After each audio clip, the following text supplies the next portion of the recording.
UFC is live in Qatar tomorrow, and I've got my predictions for the fight, starting with Marek Bullo versus Denzel Freeman. Marek's coming into this one 32 years old, 6'4", 77-inch reach advantage, 6-0, 6-fight win streak. He's got 100% finish rate. 3 of his wins coming from TKO, 3 of them coming from sub. Couldn't find any tape on Marek. There was none of his fights on UFC Fight Pass, so just having to go off what he's got on Tapology. But three back-to-back TKO wins over Garami, Zavedze, Macon Douglas, and Thomas Colkin.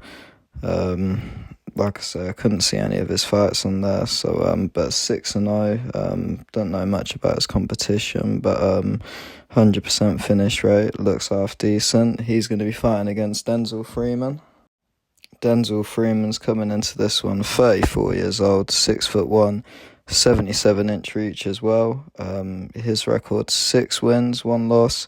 Currently on a 2-fight win streak. He's got 4 wins TKO, 1 win submission, 1 win decision, and his only loss comes from a decision. He's fought in LFA and PFL. Currently coming off a win against Hugo Cunha, ground and pound, and then I've just watched this fight, actually, a submission win over Steven Aspeland. Good win, to be fair. Just was quite relentless with the takedowns, and finally got the rear naked and stuff.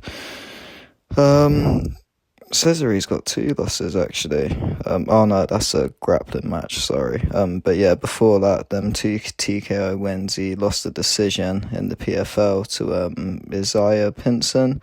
So he was looking good in that fight I just watched. I'm assuming he looked good in the Hugo fight as well, if he got the ground and pound win.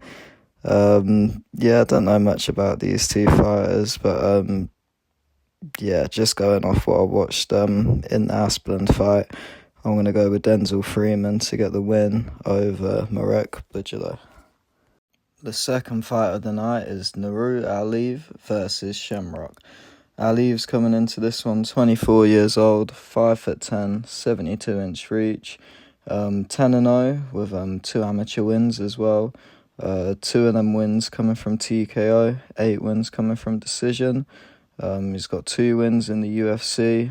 He's coming off a win off Joe Solecki. Just watched it. Pretty dominant performance from Aliyev. Just taking him down, ground and pound, looking for the subs.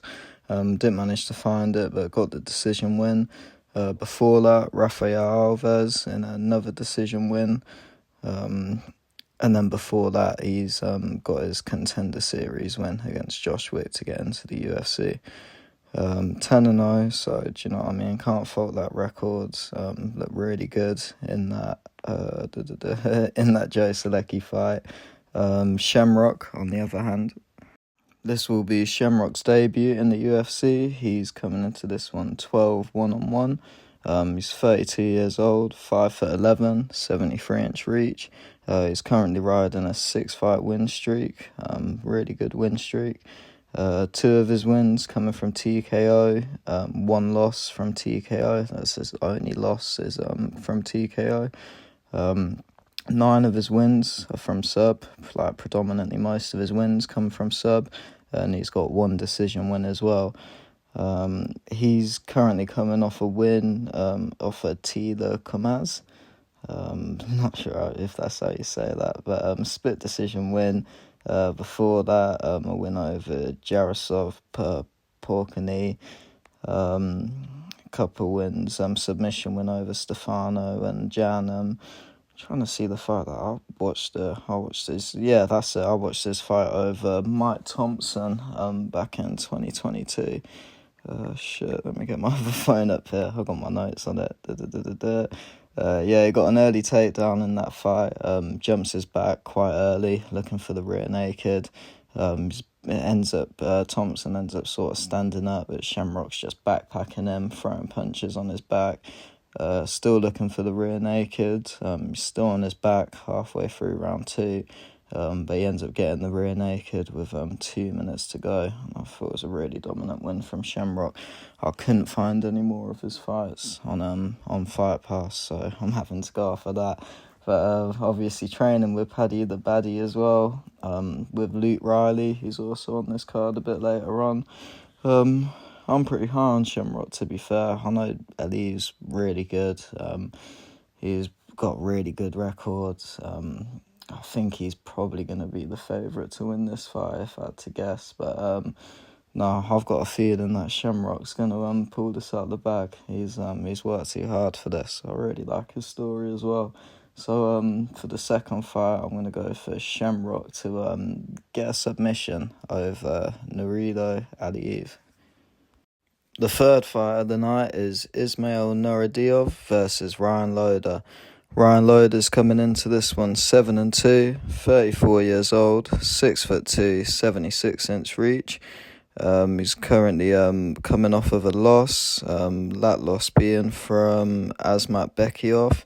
I just watched that fight as well. Got 3 phones in my hand. Bekhiov, LFA champion, defended the belt twice. I don't think there's much shame in the loss. He does well to survive. Ryan Loder does well to survive the onslaught. Takes some nasty shots. Does quite well eating them. I thought he's got quite a chin on him to stand there eating them. But he ends up getting knocked down about halfway through the round and gets finished by Bekhiov. Ryan Loder's also, he's got a master's degree, smart guy, and Division 1 All-American wrestler. Before that fight, he's coming off of, he had a TKO win over Robert Valentin, and before that, he's the Ultimate Fighter. Yeah, he won the Ultimate Fighter, Ultimate Fighter season 32, if I'm correct. So, coming off a loss, but Ismail Nuradiyov, on the other hand. Sorry if you can hear my dog snoring in the background as well. I've got relatives around and I can't have anyone else looking after at the minute. But I've got Ismail Nuradiyov. He's coming into this one 24-8, 29 years old, 6 foot, 74-inch reach. He's currently coming off a loss as well, that loss being from Jun Park. I just watched the first round of that fight. I'm not going to watch the rest because I'm in a bit of a rush to make sure I get all these predictions done. But he didn't look, I thought he was looking good till the end of the round, and he got wobbled. I'm assuming the rest of the fight went the same way because he lost a unanimous decision. Before that, though, he's got a win over Bruno Silva, decision win, and also got a submission over Tahar Hadib. That's in a different promotion, ACB. So yeah, he's 3-3 in the UFC, not awful. I think he's just edging it to be favourite in this fight. I've literally just had a look. If I was a betting man, I'd probably put my money on Ryan Loder, to be fair, and being the underdog. I think it's going to be a really close fight. But I'd probably say Ismail Nuradiyov is just gonna do enough to get a decision win over Ryan Loder. The fourth fight of the night is Bezkat Almankan versus Alexandra Topuria. Bezkat's coming into this one 12-2, 28 years old, 5'7", 68-inch reach. He's coming off of one win, against Brad Katona. I thought that was a really nice win. He ends up landing a double uppercut. Second one puts him down. Ends up putting him to sleep a minute and 54 seconds into the first round. Nice KO. Before that, he had that loss against Umar Nurmagomedov. I didn't rewatch this one like the Katona fight, but if my memory serves me correct, he come in late notice. He put up a really good fight against Umar. Obviously, Umar's championship material, not as good as Merab, but he's to come in fucking and make a UFC debut against Umar. and to go to a decision, and I think he gave him some problems as well. He put up a good fight, if I remember. Yeah, really good record. He was 6-0 in. Don't know what that promotion is, to be honest with you, but 6-0 before he came into the UFC. Obviously, really nice KO over Brad Katona. Most of his wins are coming from TKO. 10 of his wins from TKO. He's got one loss from sub, one loss from a decision, and same again, a win from a sub and a win from a decision. Alexandre Topuria, on the other hand. Topuria is coming into this one 6-1, 29 years old, 5'7", 68-inch reach. He's currently riding a 4-fight win streak. 3 of his wins coming from TKO. His only loss is from TKO as well, that should be noted. 2 wins from submission, 1 decision win. He's currently got 1 fight in the UFC. That's coming from Colby Thickness. I've just rewatched that fight. I thought it was a really good fight. Fucking phone keeps turning off on me. Oh, wrong password. Colby Thickness was coming into that fight undefeated. Topuria landed a big right hand in the first round that wobbled him. Second round, Thickness gave him a bit more problems, but third round I thought it was a pretty solid round from Topuria. Judges ended up giving it unanimous decision, 30-27, second round to Topuria as well. Volkanovski was in Thickness's corner as well, so a bit of Volkanovski versus Topuria again. But no, I thought it was a really good fight. I thought he maybe could have got the finish, could have pushed to get the finish, but wasn't a bad performance.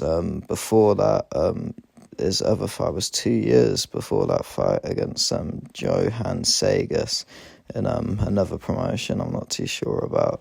But I've just had a look. Topuria is coming into this one as the favourite. Best Cat's a little bit of an underdog.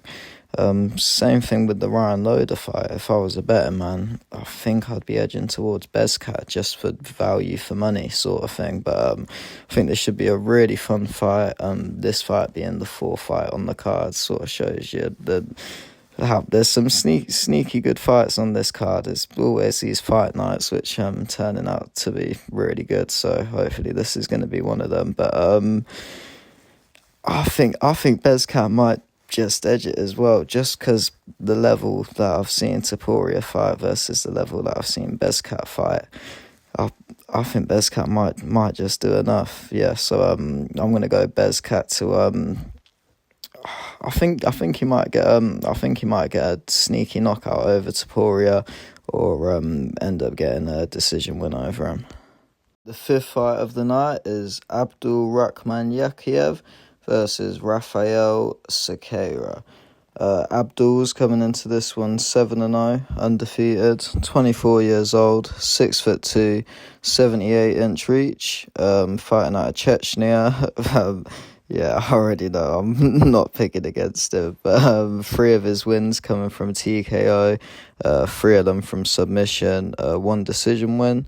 This is going to be his debut in the UFC. Well, he's fought in the Contender Series, but his official debut in the UFC. He got a TKO in round 1 against Alec Lorenz to earn his position in the UFC.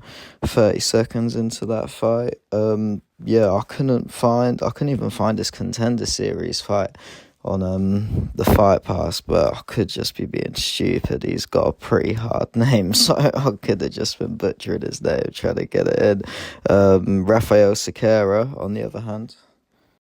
Sequeira, I was literally just watching his fight against Julius Walker. I'm halfway through round 2 and I've just paused there. It's pretty boring to be fair, and I'm in a rush to get these done. As I've said, big shout out to Joe for the little bit of motivation. My boy Joe said he was looking forward to the prediction, so yeah, a little bit of motivation to get it done. But Sequeira, he's on a 3-fight losing streak. Not looking good, but 35 years old, 6'3", 76-inch reach, 11-3 record. So he had let me do the math. Yeah, he was on an 11-fight win streak before getting on this losing record, but he's got 8 wins by TKO, two losses by TKO, 2 submission wins, 1 decision win, and 1 loss coming from decision. All of his losses are in the UFC, so that doesn't look good. Do you know what I mean? I think he might be a little bit of a lamb for slaughter for old Abdul. But yeah, his 3 losses, not against bad competition, to be fair. Julius Walker's not bad. Modestas Bukauskas, I think he's quite a good fighter. And Iblo Aslan, from memory, I think he's quite a good fighter as well. The Julius Walker fight, I'm watching now. He didn't look awful in it up until the second round anyway. Where I've paused it, Julius Walker's basically got him on the floor against the cage, looking like he's about to land a knee. But the 2 TKO losses beforehand don't look great. Do you know what I mean? So, and then it says he had 3 cancelled Dana White Contender Series fights. So I don't know if all this, because he got three fights cancelled there, they just let him into the UFC, gave him the Iblo Aslan fight. But just going off a recent record, you're gonna have to go with Abdul in this one. I think it could be quite a dominant performance from Abdul, making a stamp on his debut in the UFC. So yeah, I'm gonna go for. Let me go back to old Abdul's page. I think Abdul might get. It's got 3 and 3. I think Abdul's gonna get the finish over Rafael Sequeira. Next up, we've got Alex Perez versus Asu Almabayev. Now, Alex Perez is coming into this one 25-9, 33 years old, 5'6", 65.5 reach advantage. He's coming off a loss, that loss being over Tatsuri Taira. I've just watched that fight. I thought Alex Perez was doing quite well. Literally, he was doing really well right up until the end of the second. Well, yeah, it was landing more. I thought he was doing better in the striking. Tatsura hadn't shown much grappling yet, though, but Tatsura ends up getting the body triangle, and he sort of puts his right leg under his knee to leverage the takedown, and it looks like it blows Perez's knee quite bad out. Herb Dean jumps in and stops the fight. But up until that point, I thought Perez was looking pretty good. Obviously, no shame in losing to Taira. Obviously, he's looking really solid at the minute. Before that, he got a nice TKO win in the second round over Matthews Nicholas. And before that, he lost a decision against Mohamed Mokiev, which, again, there's no shame in that. Mokiev's, you know what I mean? I thought he's probably one of the only people that can give Pantoja a good fight at the minute. And speaking of Pantoja, before the Mokiev fight, he lost to a rear naked sub in round 1 to Pantoja. So, and then before that, he lost to Figueiredo. So he's not fighting cans, you know what I mean? He's got some tough opponents on his record. 7-5 in the UFC, so he is a bit of a win one, lose one fighter. 6 of his wins coming from TKOs, 2 of his losses from TKOs. And then a similar thing with the wins with his subs. He's got 7 wins from subs, and then 5 losses coming from subs, and 12 wins coming from decisions, 2 losses from decisions. So quite a lot of wins from decision. But yeah, I thought he didn't look awful in that Tatsuri Taira fight. Obviously, he's always fighting high level of competition. Almabayev, on the other hand, Almabayev's coming into this one 22-3, 31 years old, 5'4", 65-inch reach. He's coming off of a win, fighting out of Kazakhstan as well. He had Shavkat in his corner in that Ochoa fight. So I'm not sure if Shavkat's going to be about for this fight. I've not seen him since his last fight, and he had all that stuff going on with his missus and kid in that crash. So yeah, hope he's all good. But yeah, hopefully we'll see him today. But Yeah, where is it? Yeah, three of his wins coming from he's got three wins from TKO, two of his losses coming from TKO as well. He's got nine wins from submission, so he likes a submission. He's never been submitted either, and he's also got 10 wins from decision and one loss from decision. He's 5-1 in the UFC, so a lot of a better record than Perez. He's got before the Ochoa fight. I got just finished watching the second round of the Ochoa fight. Almabayev, he's eaten a few shots from Ochoa, to be fair, in exchanges, but when it's getting too much, he's just using the grappling, taking him down. I think he's definitely done enough to edge these first two rounds, and I'm not going to watch any more of the fight, to be honest with you. It says here he got a UD win, so yeah, I'm guessing the either lost that last round or he kept it up and ended up getting the 30-27. Beforehand, he got a loss to Manel Cape. TKO in the third round, no shame to that. Cape's a really good fighter, and yeah, it looks like he's gone on a really good run here. He got a win over Mafia Nicholas as well, a UD low instead of a finish like Perez. Went decision over Johnson, decision over Figueroa. He's got a submission over Odi Osborne. I really like Odi Osborne. He's a brilliant fighter in the first round, and then he just always loses the last two rounds. Win over submission over Kenneth Magnet. A lot of names that I'm not going to be able to pronounce, and struggling to recognise now as well. Because we're heading out of the UFC. So his first win in the UFC was against Odi Osborne. Went on a 4-fight win streak before losing to Cape, and then just won that fight to Ochoa. I think Amabayev's going to be a bit too much for Perez. I think he's going to be way too much in the grappling for Perez, and depending how Perez has recovered from that knee injury as well after that Tyra fight, I don't think it's looking too good for him heading into this. I think Amabayev might even be able to pull off a submission against Perez, maybe take advantage of that knee. But for this fight, I've got Amabayev to submit Alex Perez in the second or third round. Up next, we've got Nicholas Darby versus Sagid. Sagid is a Gamadi Medov. Something like that. Darby's coming into this one 41 years old. I didn't realise Darby was that old. I thought he was a lot younger than that. 23 6-1 record, 5'11", 74.5-inch reach. He's currently got on a 2-fight losing streak, but we'll get to that in a second. I don't think there's no shame in his last two losses. His last loss against Randy Brown, I just watched that fight. I like Randy Brown. I think he's a really good fighter. But I forgot it. Darby's had over 30 pro fights, never been finished. I had John Anik at his words, because obviously Brown got the finish in this fight. I thought Darby was looking good, to be fair.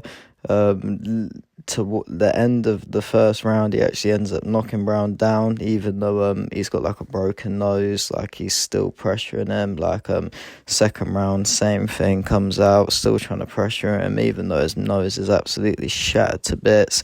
He ends up eating a big knee from Brown, which starts like Brown just ended up landing just shot after shot, lands some nasty shots.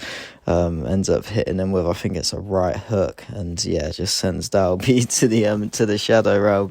But only his first time getting finished, and Brown looking really good. He was looking unreal in that fight, so there's no shame in that. Before that, a decision lost against Renatikov. If I can remember, I think he didn't do too bad in that fight as well, a split decision. So but I think it was a really close fight, tough fight. I thought Dalby done well in that fight. Before that, he got the win over Gabriel Bonfim, TKO in the second round. That was a really good fight. I remember watching that. If I remember correctly, I think Dalby was the underdog as well. He's always an underdog. I'm pretty sure nearly all of his wins he's been an underdog when he's got them. But Yeah, before that, Muslim Salikov, decision over him, decision over Wally Alves, decision over Claudio Silva, BJJ, but I'm pretty sure Claudio Silva's the one who just scooted on his ass and just tried getting Dan Hooker to just come down to him when they were fighting. I might be wrong, but I'm pretty sure. Then I lost to Tim Means before that, and win over Daniel Rodriguez. That's not D-Rod, is it? We're in a welterweight. Might have a win over D-Rod as well, Daniel Rodriguez.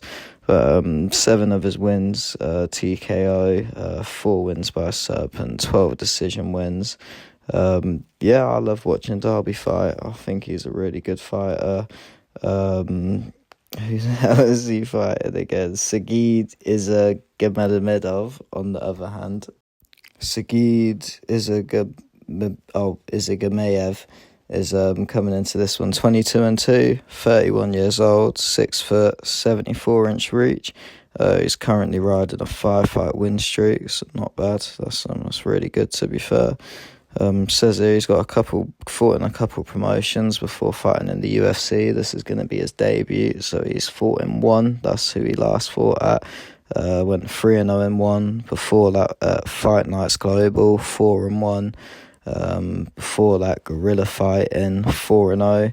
And another one I can't make out the name of, where it says here he went 3-0 in. Before the UFC, he's coming off a submission win over Kotama Boynaza, TKO over Shinji Aoki, decision over Lipen Zhang, sub over James Nakamisha, all in 1. I don't really know much about fighters in 1, apart from I used to watch Mighty Mouse's fights when he was there. But what's it called? I don't know a lot about this guy, to be fair. He looks like just one of them serious Russian, like, Muslim brothers, fresh out the mountain, do nothing but just pray, train, sleep, repeat. Always just come in and just fuck up my favourite fighters. Whenever I pick against them, they always end up smoking whoever I fucking got against. What's it called? Fighting in Qatar as well, so they'll have the home advantage, I'd imagine. Like I say, it looks like he should beat Nicholas Dalby, but I love an underdog story. I love Nicholas Dalby. Just for that pure fact, I'm going to go with Dalby to get the win over Sergey Izagamayev. The 8th fight of the night and the final fight on the prelims is Bogdangrad versus Luke Riley. Bogdangrad coming into this one 30 years old, 5'8", 70-inch reach, 15-3 record. He's coming off a loss to Mohamed Naimov. I thought it was a pretty close fight. I wouldn't scream robbery, but I wouldn't have complained if it went to old Bogdan. It was a close fight. I thought it could have gone either way, but the judges seeing it as a UD for Naimov. But before that, he got a nice TKO win over Lucas Alexander. And before that was his split decision win over Michael Aswell in the Contender Series to get into the UFC. And then riding a couple fight win streak before that. And then he actually lost in the Contender Series to Tom Nolan. So had a couple fights outside of the UFC. Cage fight, I think that says by the looks of it. And then got given another chance to get into the UFC. So he's 1-1 in the Contender Series and 1-1 in the UFC. So he's got 9 of his wins from TKO, 3 of them from sub, 3 of them from decision. Only 1 loss from TKO, so he's only been finished once. And then he's got 2 losses from decision. Luke Riley, on the other hand. Luke Riley's coming into this one 11-0, perfect record, 26 years old, 5'9", 69-inch reach. 15 fight win streak, so I'm guessing he's got a couple amateur wins there as well. Training with Paddy the Baddy and Shamrock, who's fighting earlier on this card.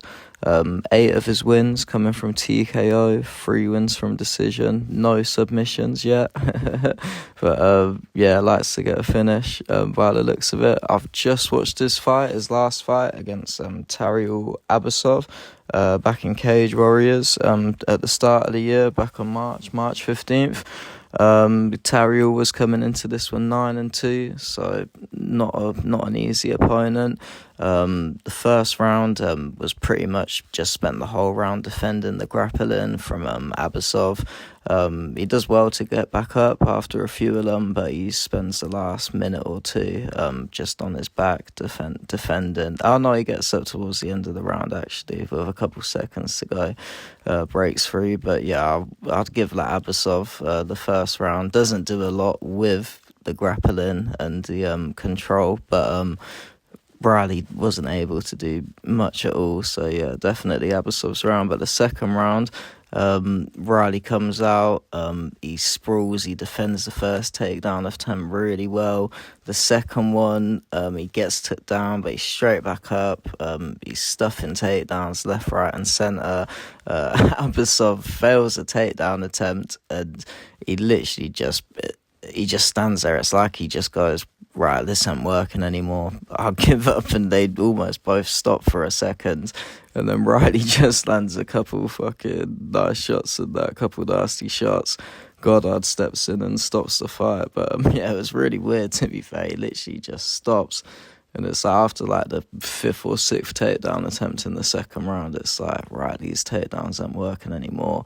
I've either gassed out or just realised I've got nothing left for him. Phil Mitchell settings, but literally just gave up by the looks of it. But I'm as high on Luke Riley as I am on Shamrock. I think the Scouse boys are gonna bring it home for old Paddy. So maybe set up the fight nicely, get Paddy on the mic, because Idia's there as well. Maybe set up that fight. I think that's the next fight to do, to be fair, the title fight between them two.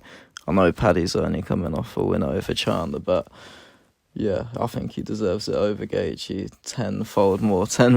But I'm getting off the topic here. Luke Riley, I think and I hope that he's gonna have an amazing debut.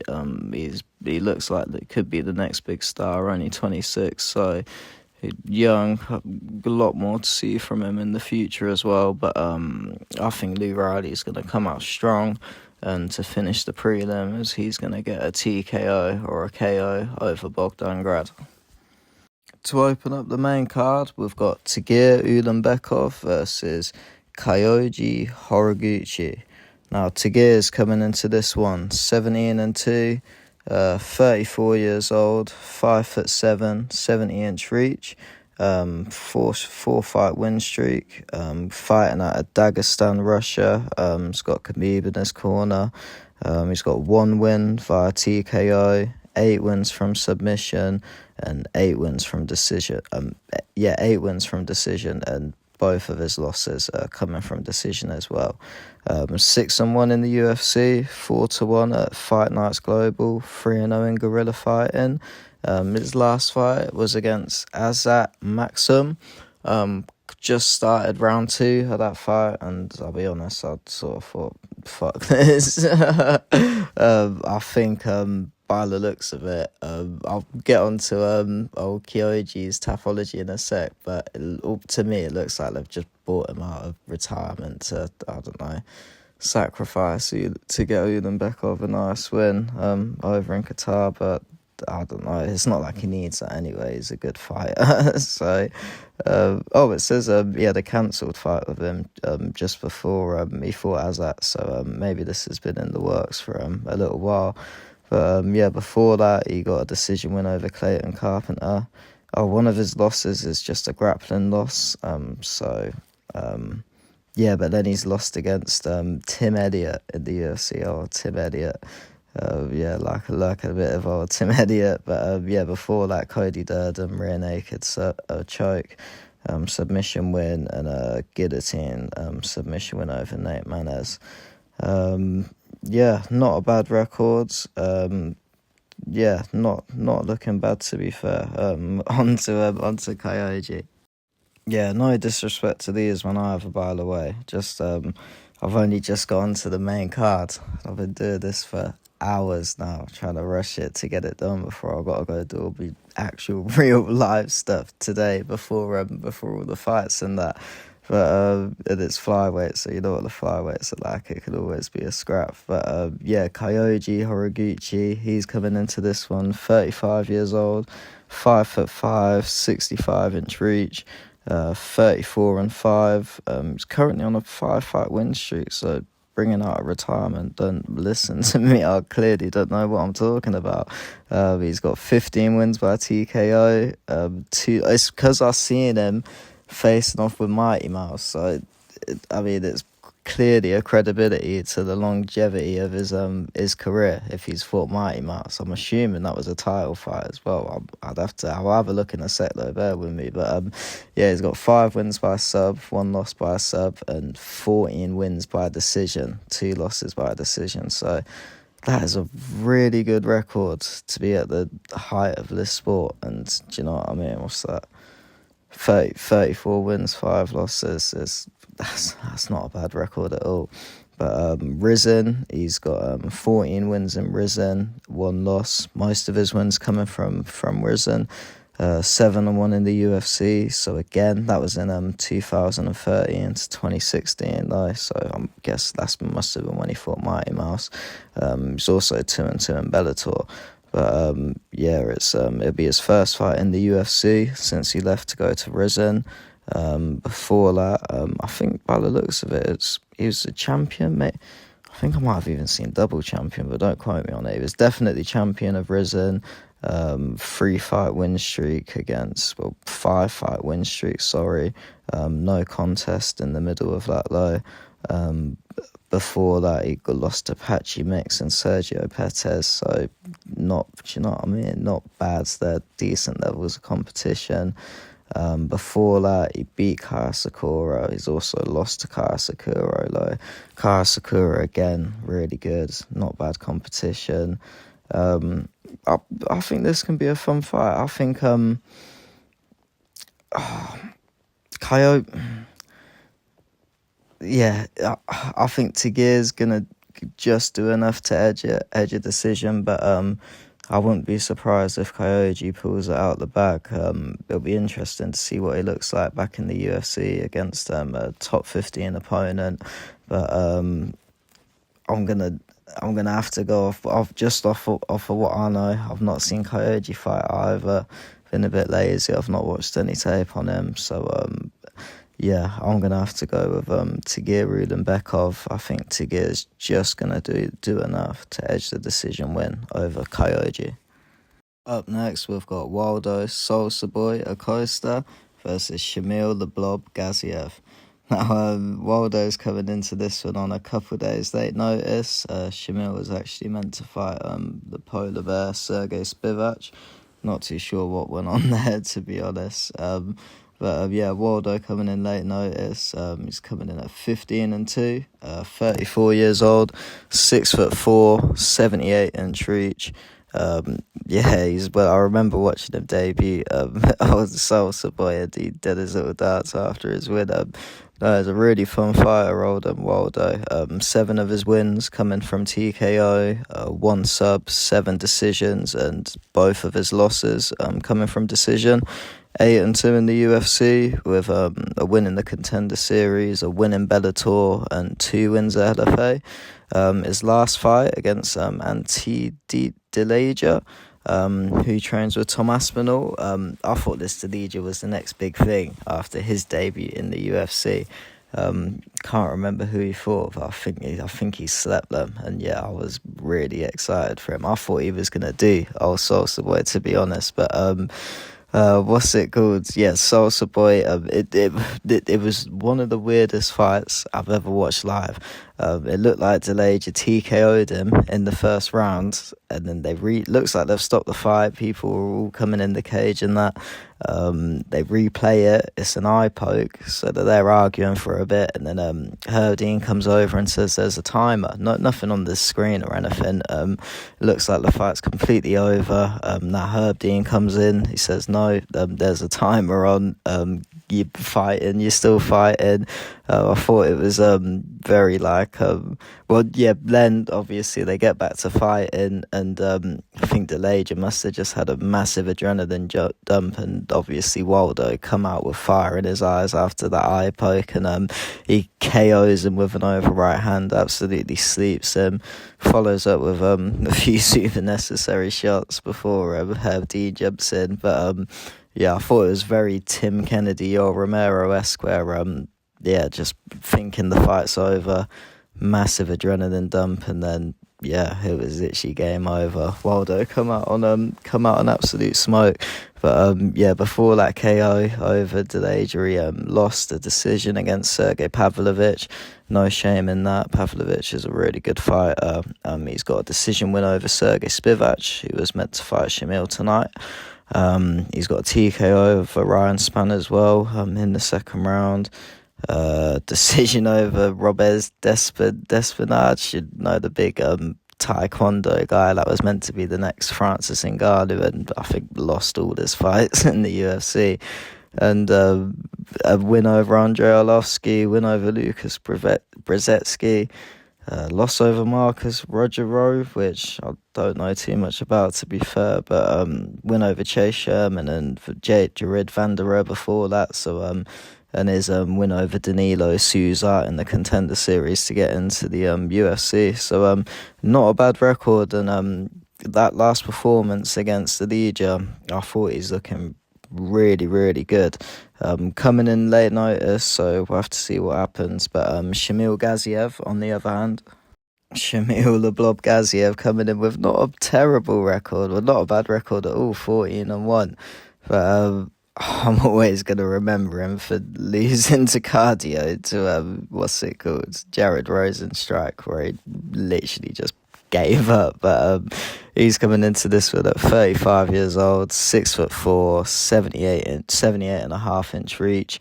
He's currently on a 2-fight win streak. He's got 9 of his wins coming from TKO. That's surprising. I thought he had a lot more wins from decision, to be honest. But I didn't rewatch his last fight, to be fair. I'm not watching a Shamil Blob. Well, I'm not rewatching a Blob fight, but each to their own. But 3 wins from sub, 2 wins from decision, 3-1 in the UFC, so not terrible. He's had 3 cancelled fights with Sergey Spivak now. One of them fights being on my birthday as well, but this looks like it's a bit of a curse fight. I don't think they should try to make that one again. 3rd time's the charm, but normally, but clearly not with this one. He's coming off a win, TKO over Thomas Peterson. That was a good win. I think I remember watching that. If he's the big American fella, or Thomas Peterson, was a good win. Decision over Dontel Mays. That TKO lost to Rosenstrike, where he just tapped out to cardio. He just gave up in the 4th round. Retirement, it says. He literally just gave up. But before that, he had a win over Martin Bidet and his win over Greg Velasco to get into the Contender Series. Now, obviously, Shamil's a bit of a meme. I think one of these photos I put in of him, he's got a belt around him, and that I really can't see that happening anytime soon. I think Waldo Cortez is a really good fighter. He done really well against Elijah. Pavlovich was on a really good streak when he lost to him. I think he's one of the best up and comers at heavyweight. Really athletic. I think he used to play baseball or something as well. He used to be a pitcher, thrower at baseball, something like that. I think old Salsa Boy could even get the TKO over Shamil, and that's what I'm going to go with. I've got Waldo Salsa Boy Cortez to get a TKO over Shamil Gaziev. Next up, we've got Jack Hermansson versus Mitabek Orabai. Jack Hermansson coming into this one, 24-9, 37 years old, 6'1", 77.5-inch reach. Coming off a loss, quite a bad loss to Gregory Rodriguez. Weren't looking awful in the first round. His head was on the line. He was leaving himself quite exposed, to be fair. Which, he ends up getting viciously KO'd by a nasty left hook from Gregory Rodriguez. Follows up with a hammer fist, which wasn't needed at all. Absolutely horrible. Hermansson was actually on the floor for like a good couple minutes after. They literally went to an ad break, and you come back and he was still there sleeping. It was a really, really bad KO. Yeah, I remember I just rewatched it, and I remember watching it live, and I was sat there with my mum when I watched it live, and we were both in shock, thinking RoboCop had just killed a man. But what's it called? He's before that. He's got I like Hermansson. He's a good fighter. He's got 10 wins from TKO, 7 wins from sub, 7 wins from decision. On the opposite end of the spectrum, he's got 4 losses from TKO, 2 losses from sub, 3 losses from decision. 11-7 in the UFC. So not great, but not a bad record in my opinion. You can never count Hermansson out. Coming off that loss to Gregory Rodriguez, but I remember he shot the world, or shocked a lot of people getting that win over Joe Pyfer. A lot of people didn't see that come in. Before that, losing to Roman Dolidze, TKO from ground strikes in the second round. Before that, decision win over Chris Curtis. And before that, lost to Sean Strickland, which he's always fighting really good competition. But before Sean Strickland, a win over Edward Shabazian, which I really like Shabazian. He's done well this year. Then a loss to Marvin Vettori, a win to Kelvin Gastelum, a loss to Jared Cannonier. You get in the pattern here. He's very much win one, lose one as of recent. And he's coming off that loss to Gregory Rodriguez. So if he sticks to the pattern, he should be getting the W over Orabai. But getting on to that, Mitek Orabai, he's coming in. He's coming in with a really nice win, actually, over bear with me, over Tafit Miziev. I just watched that. That was catch weight, because Orabai couldn't make weight. I'm not too sure what was up with that. It was Miseyev's debut as well, so I don't know much about him going into this fight, so got to take it with a pinch of salt, the level of competition. Orabai ends up catching a kick early in the first, takes him down. Miziev's looking for a gilly, but he's not even close. Orabai gets his head free into top position, ends up landing some good shots, some good punches, good elbows, ends up jumping the back, looking for a rear naked. Miziev defends it well, gets back up. Orabai takes him down again. It's a tail to the tape with this fight. Muziev looks for the giddy again. He's able to get up, but he ends up getting ends up getting a warning for putting his fingers in Orabai's gloves.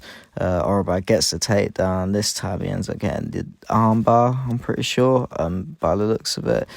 Armbar gets his 6th submission with 30 seconds to go. Solid win, can't take anything away from the win.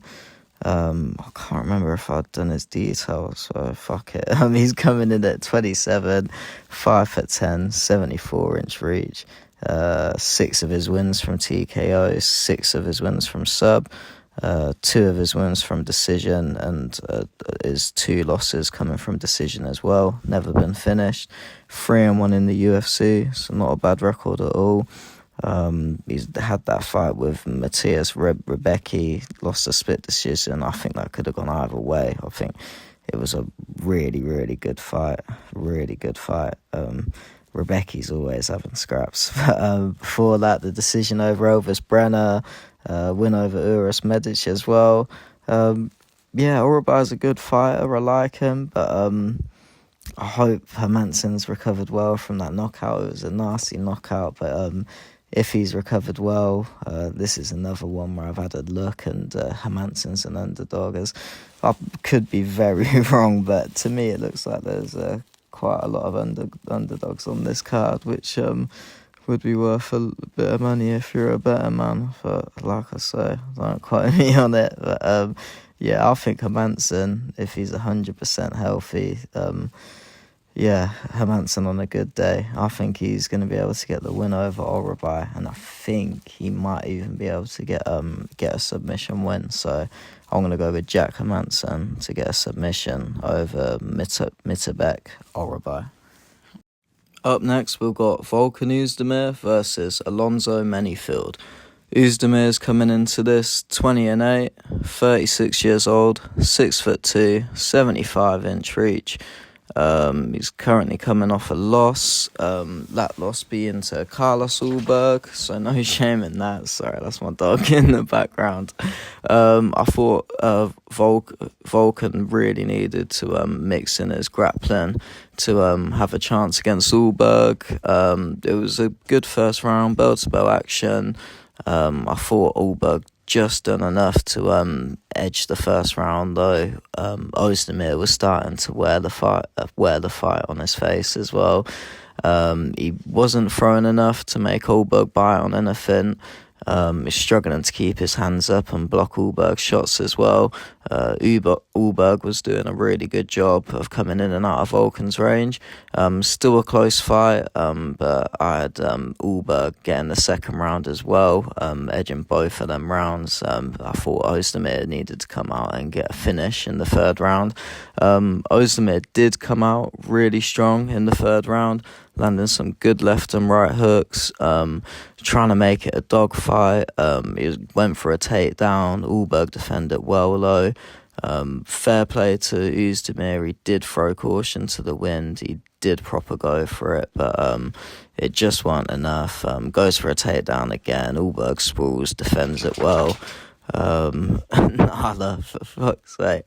But he needed the finish for me, and one of the refs agreed, giving it 29-28, and two of them seeing it 30-27 for Ulberg, which I wouldn't complain about. It was a very close fight. Obviously, no shame in that Ulberg win. Ulberg could arguably fight for the title next, depending what Pereira does. Before the Ulberg fight, he's got a TKO win over Johnny Walker in the first round. Very good win. Can't go Johnny Walker. Do you know what I mean? He's here and there, but he's not a bad fighter to have a win over. Same with Bogdan Guskov, Anthony Smith, aka Guskov. He's not a bad fighter either. And no shame in the loss to Nikita Krylov before that.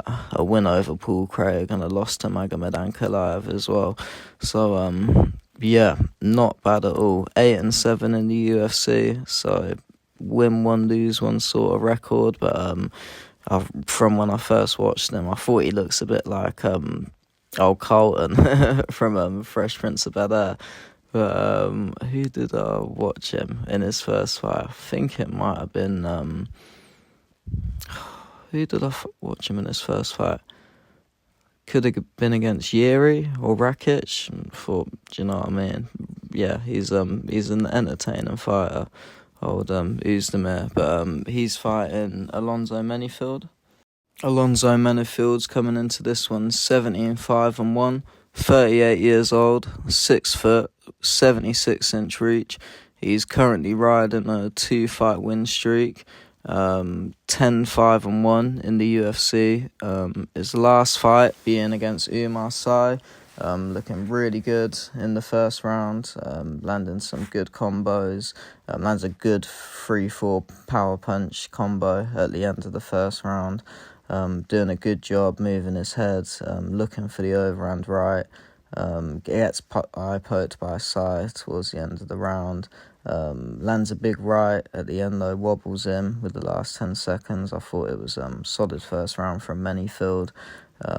Easily got that round for me. The second round, it was just grapple heavy from Sy, but he wasn't even doing anything with the grappling. very boring, to be fair. I'd literally just turn it off halfway to be fair.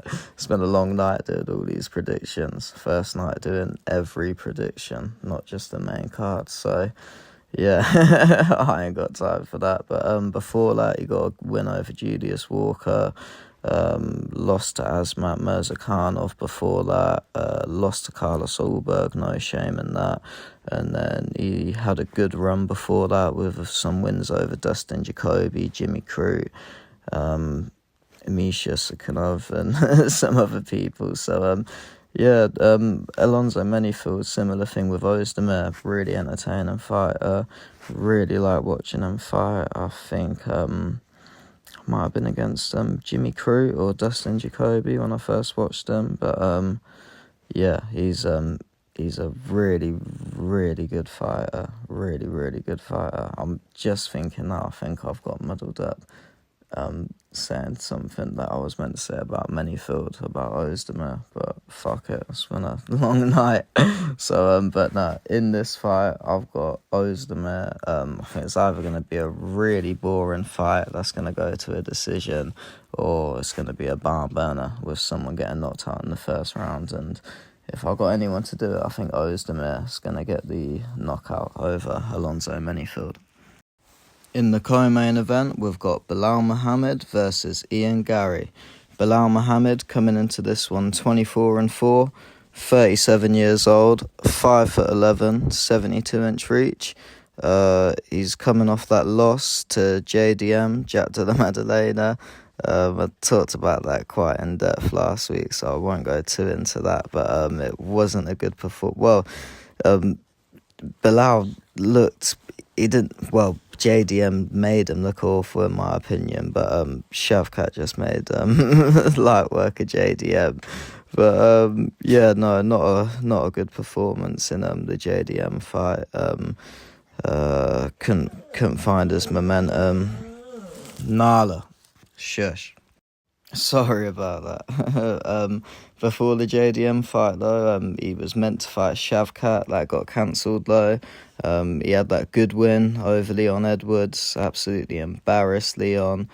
Before that, obviously a solid win streak. Wins over Gilbert Burns, Sean Brady, Vincent Luque, Stephen Thompson, and Damian Maia.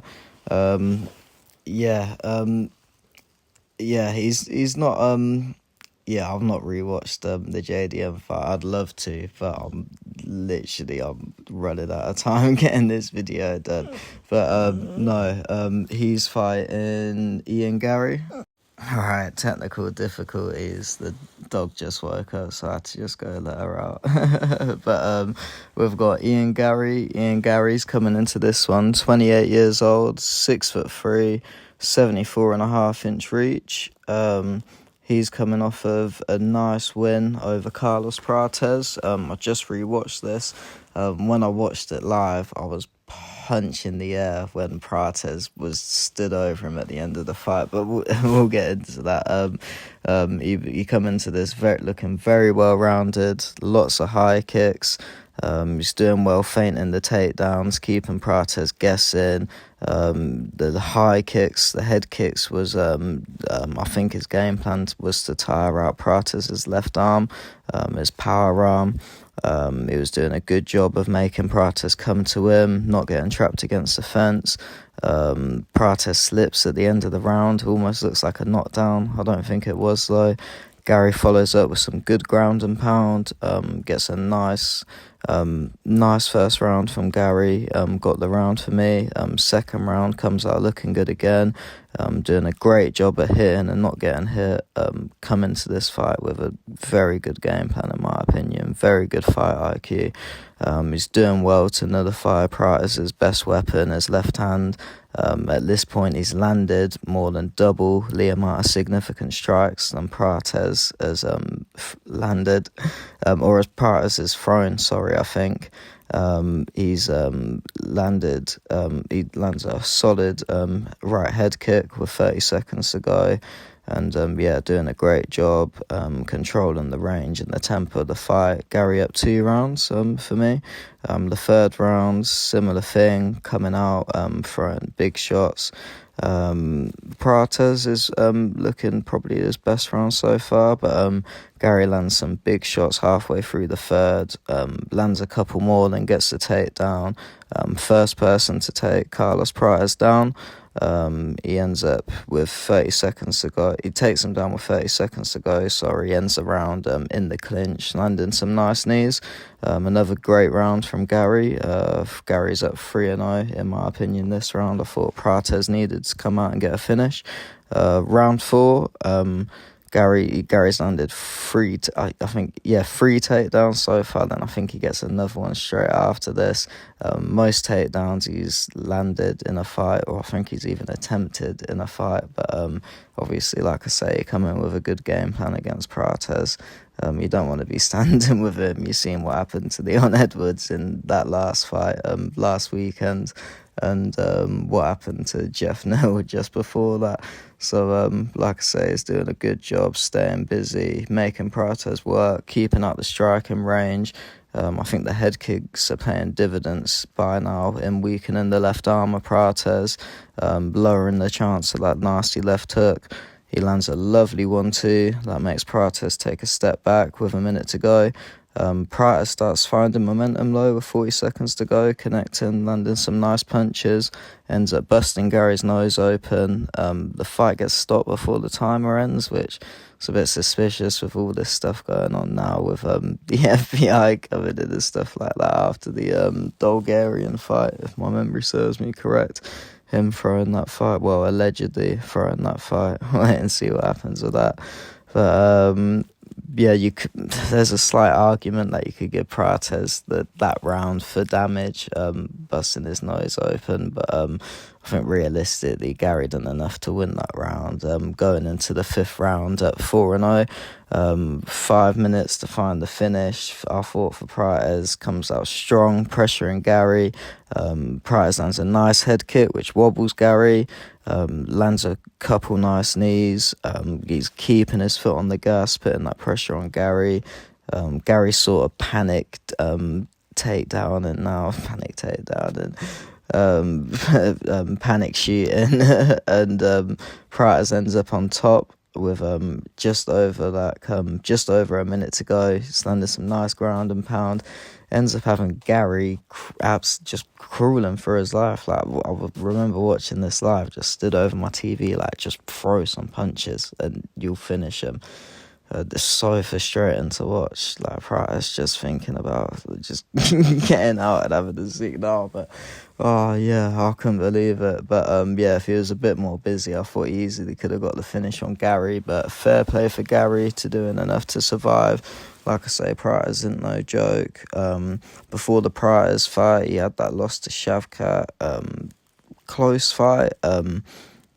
I thought Shavkat done enough. Some people thought Gary won that fight, but yeah, I thought Shavkat done enough to win that fight. Close fight. Nice win over Michael Page. Nice win over Jeff Neal. The win over Neil Magny. When obviously doesn't all that shit about Neil Magny being a fucking shit dad and all. Yeah, he was fucking being a bit of a waste man for that fight, moving mad. Nice win over D-Rods, Canon Song, Gabe Green, Darian Wheats, Jordan Williams. Ian Gary's got a nice record and he's got a nice fight style. Whoever he fights, he ends up matching them well. I think he's coming off some good momentum off that Carlos Prates win, especially seeing what Carlos Prates has been and done since losing to Ian Gary, going on to beat Jeff Neal and Leon Edwards in the way he's done it, and he wasn't on a bad run before facing Gary either. I think Ian Gary is going to come out looking very good against Bilal. I think Gary's going to come out, he's going to nullify Bilal's grappling, and I think Gary might even end up getting the TKO over Bilal. But if not, I think he's definitely going to be able to win a decision. So in the co-main event, I've got Ian Gary to get a TKO win over Bilal. Remember the name? Mohammed. Finally, in the main event, we've got Arman Sarukian versus Dan Hooker. Dan Hooker's coming into this one 24-12, 35 years old, 6 foot, 75.5 inch reach. He's currently riding a 3-fight win streak. Just coming off an awesome win over Metalia's Gamrot. Just finished rewatching it. It was close first round, right up until the end of the round, where he ends up wobbling the Gamrot with a big left hook. I think he knocks him down for a sec as well. Arguably Gamrot gets saved by the bell. 1-0 Hooker, great first round from Hooker. The second round, Gamrot's looking for the arm triangle about 2 minutes in, quite a grapple heavy first couple minutes. Hooker's defending well. Gamrot's almost just trying to blanket Hooker to wear him out, take away that KO power. Hooker does a great job attacking the hands. He's able to get back up to his feet, breaks the clinch. He's defending really well now. Just over a minute to go, he comes close with the giddy, which the giddy is what he was using to defend all the Gamrot's takedowns. Ends up landing a nice combo and then some big elbows with Gamrot sort of on his knees, clinching at his ankle at the end of the round. An even better round from Hooker, great round too. He was stuffing most of Gamrot's takedowns by this point. And I had it Hooker 2-0 into the third round. I thought Gamrot needed a finish, which I don't think he has in the UFC, if I'm correct, but don't quote me on it. I'm pretty sure that's true though. But the third round again, awesome third round from Hooker, using the giddy to defend all the Gamrot's takedowns, landing big shots. He looked absolutely awesome, just watching that back then, and it was absolutely awesome watching it live as well. You can't not love Dan Hooker. It always comes to scrap. Before Gamrot, he got a nice win over Jalen Turner, split decision win. And then TKO over Claudio Puelles. Yeah, I think earlier in the video, God knows what fight, but someone else had Claudio Puelles on their record, and I'm 99% sure he's the one who just kept pulling guards, and the ref just kept having to stand him up.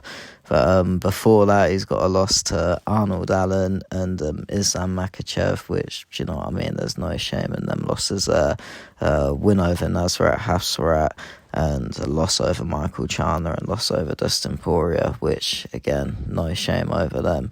So, I'd love Dan Hooker to win this fight. I think he's looking really good, but I think Arman Tsarukyan might just be a bit too much of a step up out of his league. But getting on to Arman Tsarukyan.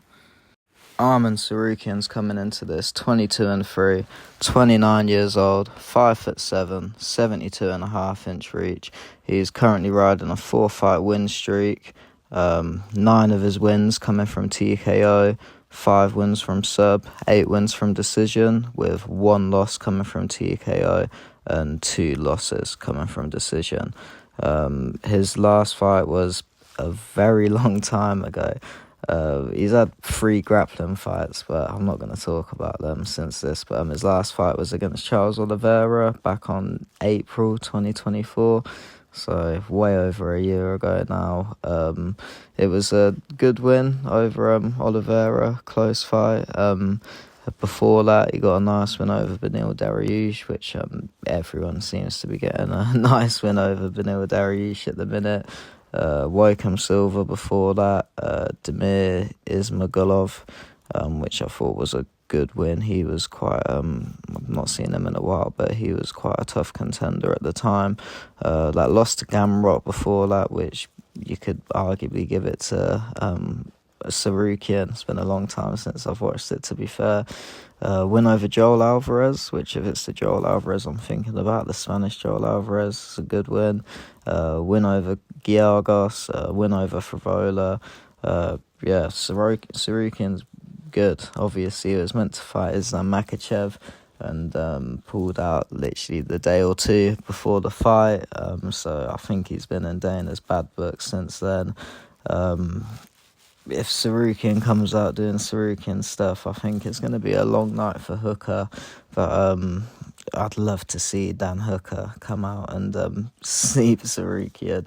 Nothing against Sarukian, but I think it'd be awesome for Dan Hooker. I think they'll put him on a 5-fight win streak. Great win over Gamrot. If he gets a win over Sarukian, you can, depending what they do with Ilya, if they do the Ilya Makachev or Ilya Paddy is a possibility, but Dan Hooker could put his name right in there with getting a nice win over Arman Sarukian today. So, but my brain's telling me that Arman Sarukian's gonna do enough to get the win over Dan Hooker, but my heart's telling me, and I'd love to see Dan Hooker get a nice win, or even better, a nice KO over Arman Sarukian. That has been my predictions for UFC Fight Night Qatar. First video doing all predictions. I think it was 12 fights on this card, I want to say. 12 or 13 fights, something like that, or 11, God knows. But yeah, just getting this done in time for hopefully for it to get uploaded to YouTube and for me to break it down to its shorts and all that palaver. But thank you for watching. Hopefully we'll see how well we do with predictions this week. We went 2-5 last week on the main cards. Not awful, but not great. I think we've done a lot better on the video before, like the Fight Night Brazil predictions. But yeah, hope everyone has an awesome night/day watching the fights. Thank you for watching. Have a good one. Bye.